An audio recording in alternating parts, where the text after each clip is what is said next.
It's Money Matters, an NSCC financial literacy podcast situated in Mi'kma'ki, the ancestral and unceded territory of the Mi'kmaq people.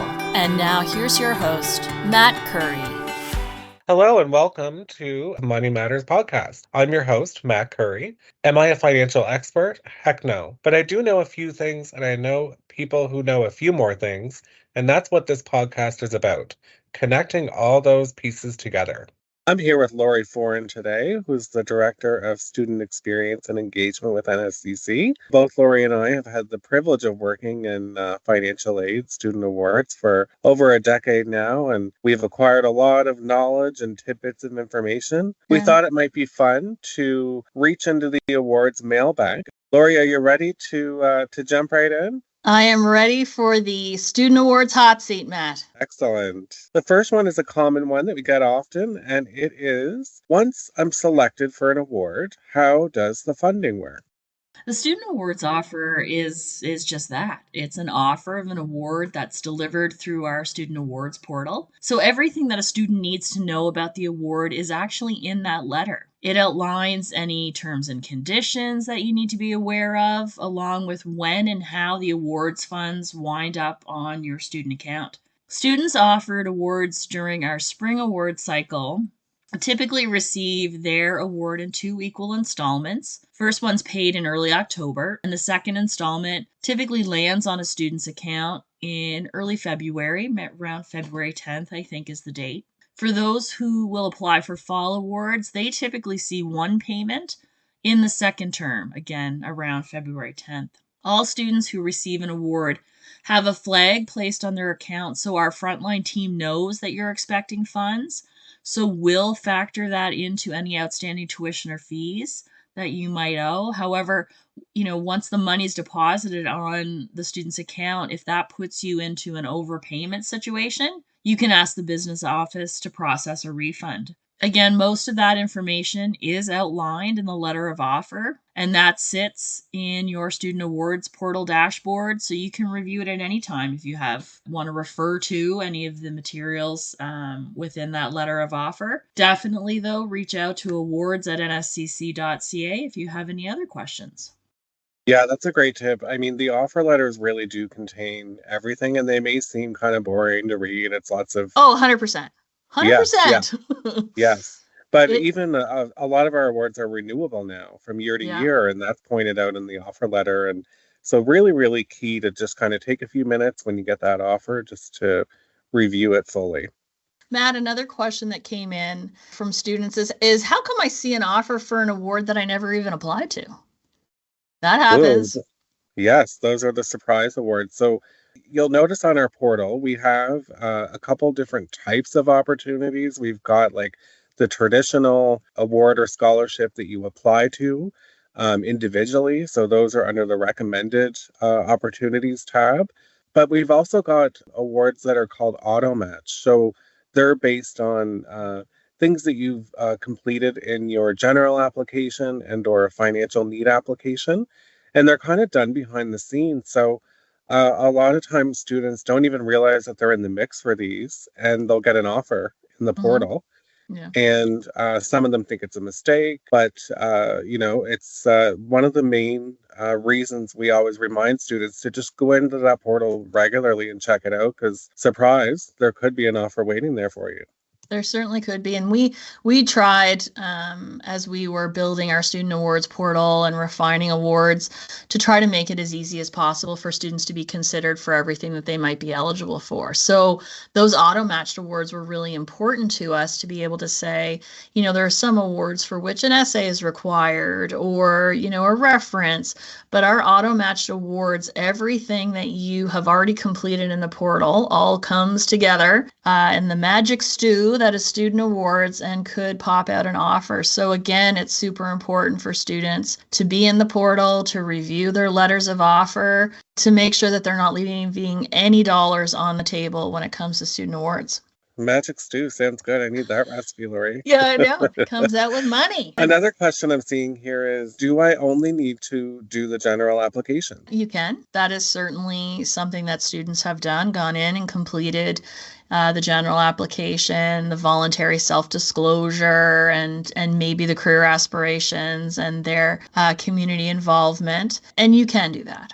My encouragement to a student is to do the financial needs application. And a lot of people don't do it because it feels daunting. It's a budget. It's money. I've got to figure out what I actually spend or what I actually make. And I know it's hard. Talking about money is challenging. Thinking about money is challenging. It is, putting time and effort into building a budget, but it's great for two reasons. One of which is to help with the awards. So those that are based on financial need, once you complete that financial need application, you will be considered again for lots of those auto-matched awards.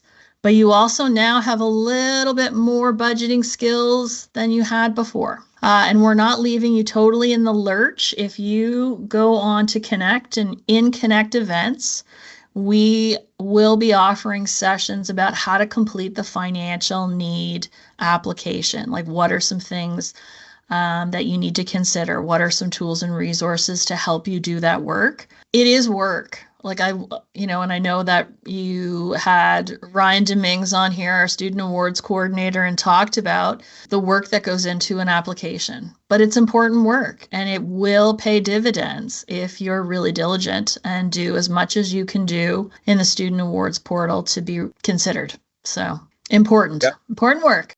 Especially the first time around doing that general application and financial need. But as each season rolls around, it's really just taking some time to go in and update it. You don't have to start from scratch, which is, a great thing. So Matt, this is another question that we get from students. And again, they applied in the past, but weren't successful. Is it worth it for them to apply again? So first year I didn't receive anything, second year I'm back, or in spring, and now fall awards are coming around. What's your advice there?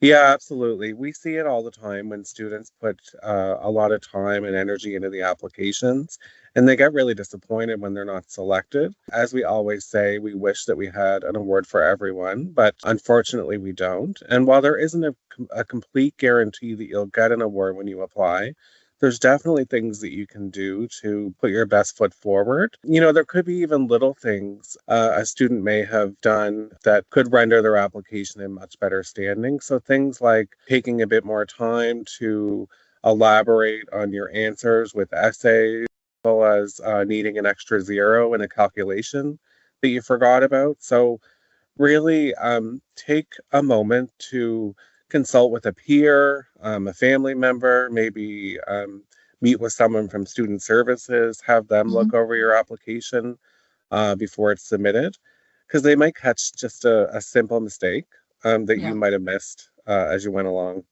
But it's always worthwhile. Like, I think about, what you take away from the experience, even if it isn't dollars, like even if it's not dollars and cents, which is what you're looking for. And I get that. But taking away a great opportunity to understand your budget, to understand your financial needs a little bit more, to do some of those awards essays, to think about your level of community involvement and what that might potentially add to a job application in future. Like, really, as much as you can know about yourself and know about your circumstance, is important. Even if it doesn't result in an award, it may result in a new job. It may result in a better, work integrated learning experience. Who knows? There's lots of ways that this can work for you. Yeah, I totally agree, Lori. And, we're adding awards all the time. It's not just, applying in one season and waiting around for months on end until more awards are posted. So getting in there and regularly, as we mentioned, and engaging with the portal will also increase your odds too. It wasn't a question from the mailbag, but it is certainly a question that we get a lot. And Ryan did speak to it. And in previous iterations, I've kind of spoken to it about the essays. So like your career aspirations essay or any essay that's part of an application process. You don't need to be Shakespeare. That's not what this is about. It's not about it is about the quality of the essay, but really when we're reviewing essays, it's about the story you're telling and how you are letting us know that you're the person that best deserves this award. So think about that in terms of, again, it can be point form. Any of those things are viable opportunities, but really it is understanding what the question is. So when we're asking about your career aspirations, why are you taking this program? What do you hope to achieve? Tell us your story. Nobody count themselves out if they're not a strong writer. Still engage. Lots of folks ready, willing, and able to give you tips on how to do it, but do it. Couldn't have said it better myself.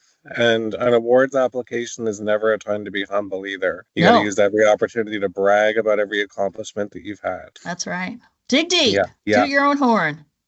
Absolutely. Lori, I want to thank you for stopping by today. Lots of great information that you shared, and I'm sure it'll be helpful to students when they're completing applications.